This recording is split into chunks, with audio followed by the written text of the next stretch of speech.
actually a pretty good comparison if you think about it. Because, you know, your hair don't just start on your head.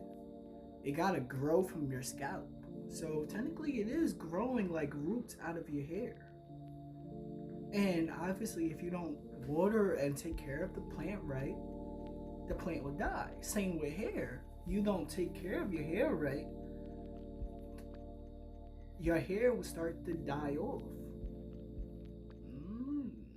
When you rinse, the runoff cleanses the rest of your hair, which is all you need. But there's still another habit that's making you damage your hair every single day. Let me ask you something. How often do you detangle? In the morning when you wake up, throughout the day? Well, when you detangle wrong, you actually cause damage, literally ripping your hair out. Here's why. When your hair is dry, it's brittle. So when you run a comb through it and hit a knot, your comb doesn't flex. It just snaps your hair. And that's why you see hair on the end of your comb or brush, and probably why your hair growth is so slow. So instead, follow these 2 steps. First, throw away any plastic or metal picks, and instead, use a flexible bristle brush like a wet brush or a Denman brush. These bristles flex when they hit a knot, which stops any breakage. Second, only detangle when your hair is wet and has products in it. I detangle when I'm showering with warm water and conditioner, or after I've just applied my leave-in conditioner. Make sure you detangle from the ends to the roots and be gentle with it. Your hair's like rope. When it's dry, it's stiff and snaps. But when it's wet with conditioner, it's flexible and can stretch without breaking.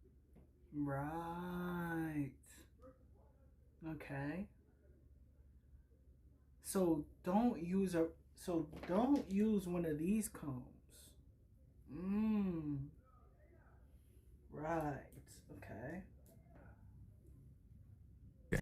If you've got shorter hair though, you can still use a comb, but just detangle with warm water and conditioner. Alright, I'm not even done. I've got so many more gems that you've got to know. If your hair still feels dry, even after you're using products, it's probably because of this next habit.